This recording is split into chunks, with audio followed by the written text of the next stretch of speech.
Today, we're talking about how to survive a superpower split. And if you're living in a country that has enormous financial or geopolitical influence in the world, that may be changing in the next generation. I'm going to tell you the solutions to protect yourself and your family.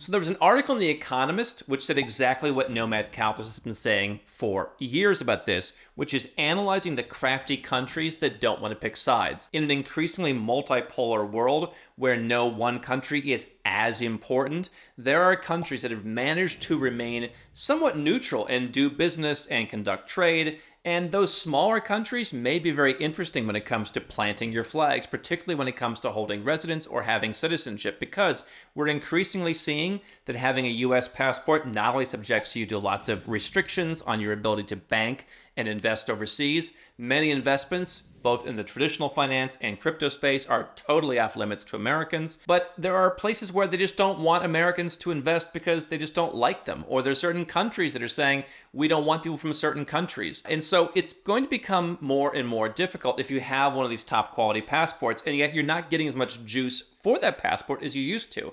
During the pandemic, a US passport was effectively as good for travel as a Rwandan passport. Let me share with you what The Economist had to say about this. Caught between America, China, and Russia, many countries are determined not to pick sides.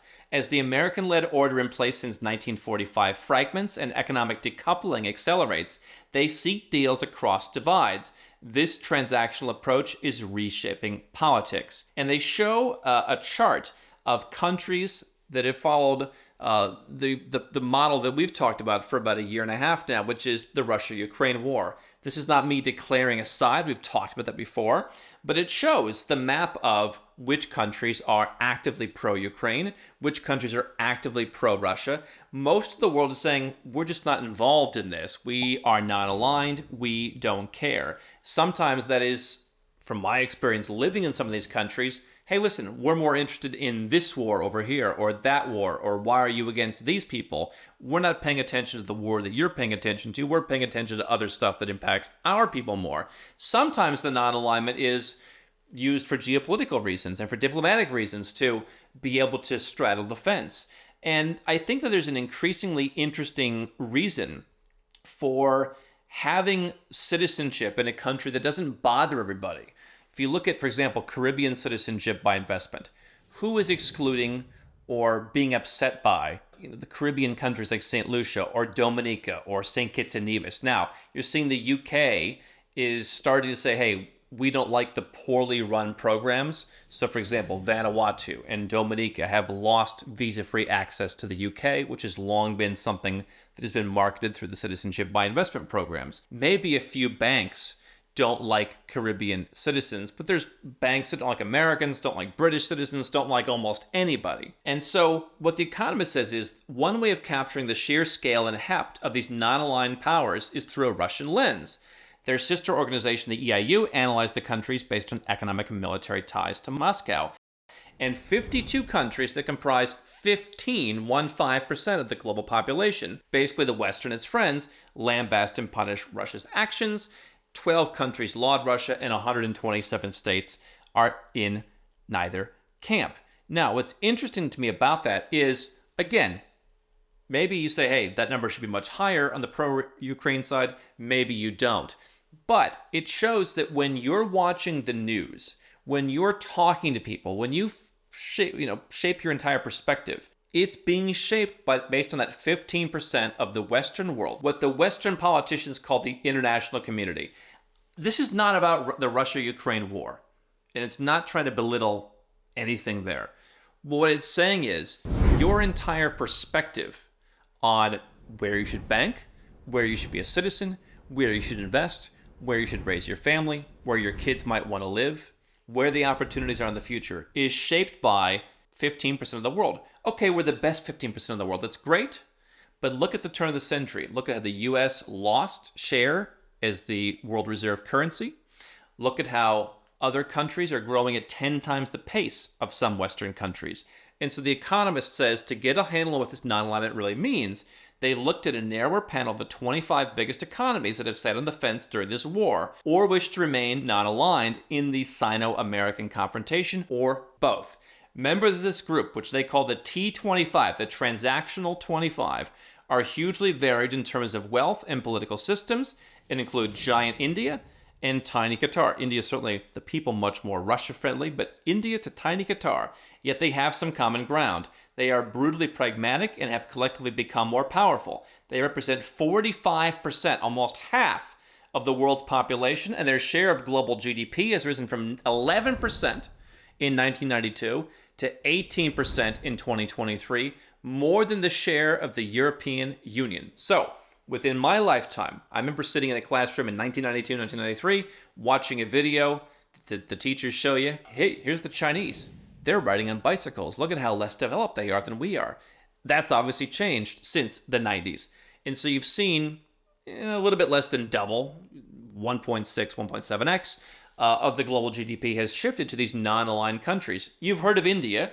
Perhaps you've heard of Qatar, thanks to the World Cup, the airline, etc. But how many of these countries that are in this transactional 25 have you heard of or given much thought to? Probably not many. And yet they're building increasingly financial might, they're building geopolitical might, and they're using this transactional nature to dominate more of the world. Now, you might say, and I mean, we spoke to Nigel Farage, and he said, well, these countries that used to be with us should come back for our shared values. And I'm all for shared values. I'm for principles. We have principles in our company. I have principles in my life. Do you really think that Western countries are holding up actual principles? Do we really think that the United States, for example, which I know the best because where I'm from, do we really think that they are acting in the best nature of the peace and unity of the world and even of their own citizens? As a U.S. citizen, go back into your country and see sometimes how unpleasant they are when you go back into your own country. Look at how Australia wouldn't let their own citizens come back during the pandemic. I mean, do these countries really have your best interests in mind? Are they not transactional just in a different way? The fact that the U.S. goes to war with one country every year I've been alive doesn't mean they're not transactional. And it doesn't mean that they really have shared values. It just means that they're very much aligned and trying to be on one side of every issue rather than saying, you know what, let's be a bit more pragmatic. I'm all for pragmatism, and quite frankly, I'd like to have a citizenship of a country that's pragmatic. In the 20th century, the article continues, non-alignment meant different things to different countries at different times. At conferences in Indonesia in 1955 and Yugoslavia in 1961, leaders presented a third world, quote-unquote, apart from the West and from the Soviet bloc. And from the late 60s, these countries increasingly focused on economic inequality between the global South and the industrial North. A formal institution, the non-aligned movement was joined by almost every African, Asian, Latin American state, with the end of the Cold War became, in the hands of an academic, a moribund organization in need of decent burial. But today, non-aligned countries are not defined by their behavior of institution, but by their characteristics and their behavior, basically saying they're pragmatic and they're opportunistic. And so non-aligned countries also usually think Western leaders are hypocrites. Look at what happened in El Salvador, and you're seeing the change. Central America largely kind of went along with what the U.S. is doing. The Caribbean went along with what the U.S. is doing. Look at El Salvador's president. Comes in, makes Bitcoin the currency. Everyone says they cry foul. We interviewed the former president of Georgia, Mikhail Saakashvili. He said, I came in, we slashed taxes to the bone, got rid of like 70% of the types of taxes, lowered the rates, flattened the rates, put in the Constitution, can't change it. The IMF and all the powers that be came and said, no, you're going to collapse. What happened? The economy went from a total zero to doing very well. Many folks who have taken our advice and had bought real estate there did very well. And so if you're interested in buying real estate, you can take advantage of the Nomad Capitalist real estate service. We make zero commission from any properties that you buy, and we actually help you find properties around the world that serve your needs. Countries like El Salvador got lambasted, just as Georgia got lambasted. Worked out pretty well. We'll see what happens in El Salvador. What does the president of El Salvador also say? Why is it that when there's a riot in France and they're burning Paris to the ground because they have to work for like an extra 2 years, like, aren't they working 16 days a year anyway over there? He said, imagine if San Salvador was burning to the ground. Wouldn't people be, oh, look at that third world country? Why is it no one's like, oh, look at France, that third world country? What's a protest in one is the other place, burning to the ground. And it is unfair. And it shapes the views of, including many people watching, who are afraid to move out of their country, don't want to diversify because, oh, the great unknown. To me, this is the future. I want to bank in places that aren't taking sides. Nigel Farage talked about having his bank account closed. I said, and we've had dinner with Nigel Farage. I said in the video, there are countries they just don't care, because the biggest issue for him wasn't being a politically exposed person. That had kind of sailed. The biggest issue was the bank just didn't like his opinions. There are places where they're like, yeah, we're a bank. Our goal is to make money. If the guy's a good customer, let him be a customer. I'm going to want to bank in places like this. I'm going to want to store my gold in countries like this. I don't want to store it in some country where the politicians are actively working against me. I don't want to have any wealth in countries where politicians hate wealth. Many of the countries that are the wealth havens, I would imagine, are in this transactional group. They're pragmatic. Let's bring the wealth in. Let's be competitive. If we can lower taxes and bring a new industry in, you see more and more countries, again, from small Armenia all the way up to bigger countries. Hey, we're going to offer tax incentives. It could be for hiring tech workers. It could be for AI, whatever. Countries are doing that because they want to be competitive. They are the transactional and pragmatic countries. And they increasingly think Western leaders are hypocrites. And it goes on to talk about Ukrainian aid. But a recent report by Cambridge University last year found that in liberal democracies, 75% hold a negative view of China, 87% of Russia, but the picture is almost the reverse among the 6 billion out of 8 billion people who live elsewhere. And a gap is opening up between how the West sees the world and the rest of the world sees it. And I think that as you see marginal, ever so slight annual declines in the geopolitical and financial strength of Western countries, you are going to have to acknowledge that simply being in that camp alone, listen, I'm sure that for the rest of your days, you could live in the United States and you can make decent money, although we've seen how it's really come down dramatically. I mean, people are really struggling these days versus 30 years ago. But you're going to miss out on the great opportunities, and you're going to accept whatever reduction in freedoms they dish out to you, because they don't believe in competition in the Western countries, because, as the article says, they're not pragmatic. It's heavy-handed. It is heading in the wrong direction.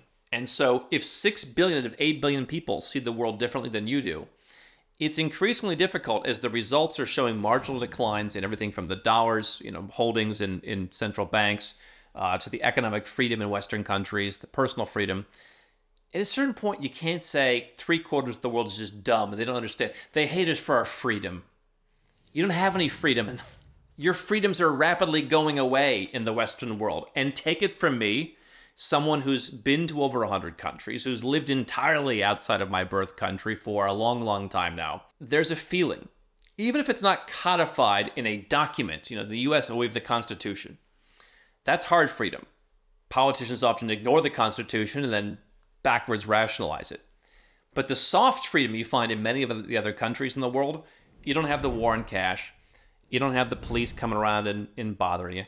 And I believe those are the pragmatic countries. If you look at the map, the places that we talk about are often non-aligned countries. We've talked about Mexico. We've talked about Colombia. We've talked about Balkan countries like Serbia. We've talked about Georgia. We've talked about Malaysia. We've talked about, investing in places like Indonesia.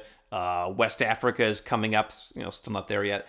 Much like you're not seeing how the dollar is less relevant, 15% in this century, much like you're not seeing that 7 percentage point increase in these transactional economies' share of global GDP, but it's now bigger than the European Union.